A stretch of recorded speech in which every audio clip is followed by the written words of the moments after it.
Okay, so for those of you who have never done these GM brakes, we're going to have a look at them today and see what we can't get accomplished here. I have all kinds of good hardware. Like, this is all crap. Like normally your adjuster doesn't fall out. Anyway, the smoke is from me torching off the heads of the bolts that hold the wheel cylinder in because they're shot. We can't get the bleeders out of them. So I have a good set of used ones to put in it. So ordinarily, what you do is you take off that spring, and that's exactly how I do it. And then now this guy will fall out. And now we can take our big pry bar and come down here, because this has got the big W-shaped clip.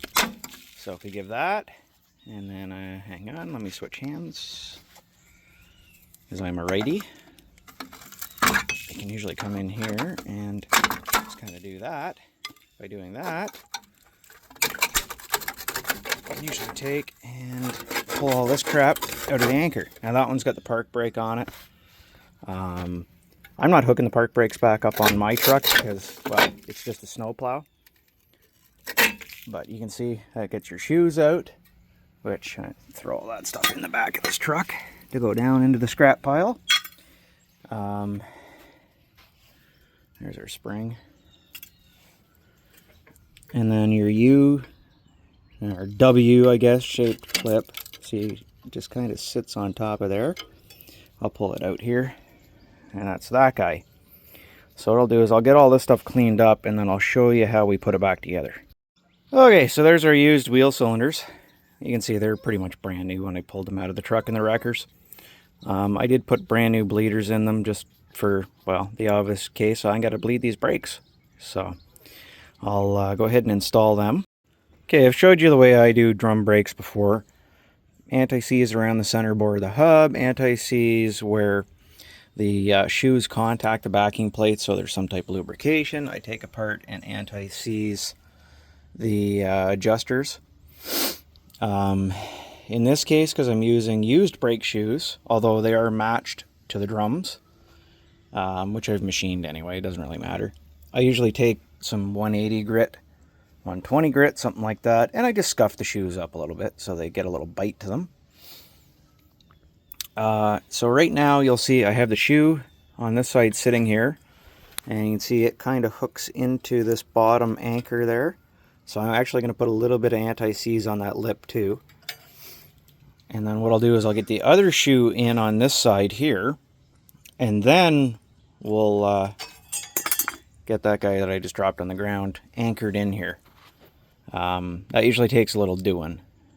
So I'll kind of show you after I get it sorted together, because I don't have enough hands and tripods to do this, and I'm going to have to kind of hunch myself over the end of the hub to do it, so you wouldn't be able to see anything anyway.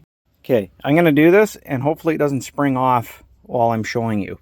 So this is basically what I do. I get the two shoes on, I get the spring spread across to the two shoes, and you'll see it's sitting just above the bracket here, right?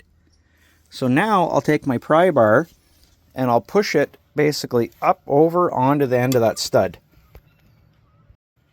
Okay, like I said, that's basically how I do it. So I get it on the two sides, and then I just kind of pry it up and over top of the bottom here. I basically take my pry bar and I go like this off the bottom of the axle flange, and I just kind of pop it down on top of there. That's literally all I do. I wouldn't even call it a trick.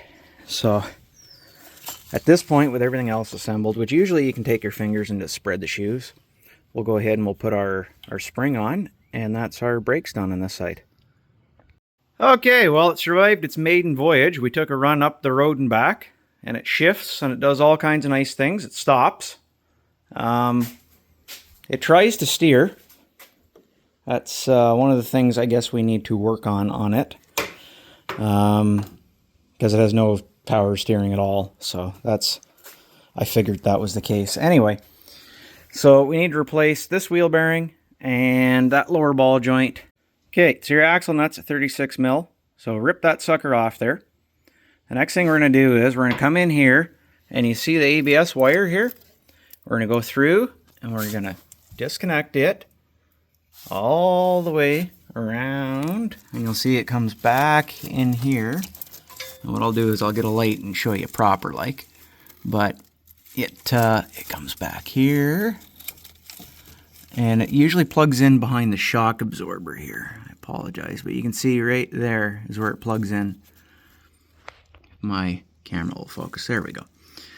So you unplug it there, and then we'll pull all that out, because our next step after that is to remove the 3 bolts that hold it, and then we'll probably need the sledgehammer to beat the living crap out of this thing to get it off. Okay, so with the 3 15mm bolts removed from the back of it, now we can take this hub and bearing unit off. If you live in the Rust Belt, chances are... Okay, so that's actually probably one of the worst wheel bearings I've ever had to remove in my entire, well, decade and a half working on cars and trucks. I ended up having to take a chisel and a sledgehammer and beat the chisel between the bearing and the hub before it would pop out. So, as you can see, it was well worn even before I started clubbing it with a hammer. In addition to that, I've got the manifold out of here, and you can see where the 2 end ones here were broke, and that's where the leak was. Unfortunately, every single one of them snapped off. So that's, I don't even know, friggin' awesome, I guess. Also, apparently, my brake boosters rotted through. But wait, there's more. So we already knew that we had a bad power steering leak here, which you can see is just bad.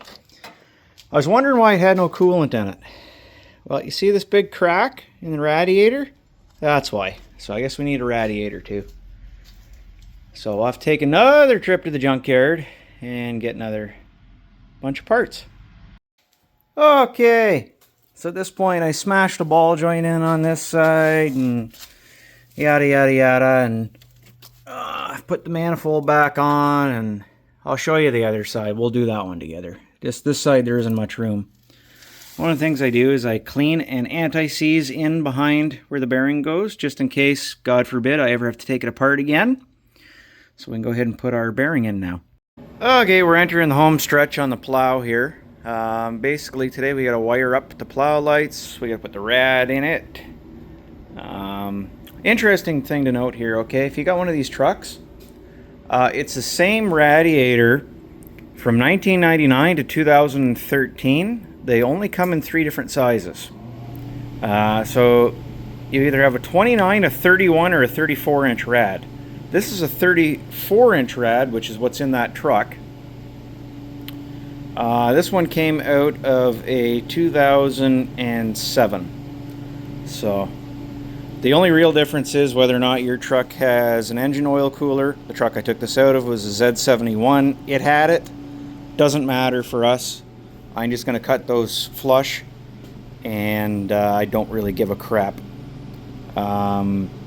Same with the transmission cooler lines. We're going to take those out of the radiator and just cap it, because again, we're running an external cooler on ours, and as you can see, the fluid coming out of this one is not nice. So we do not want to mix that with our fluid in our transmission, which is now good.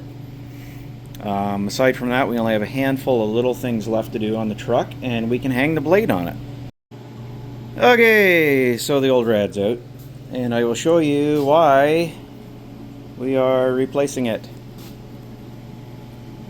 See that big old crack right there? Yeah. So, this thing's a piece of garbage now. We'll throw it out, and we'll put this other radiator in it that should hopefully be slightly better.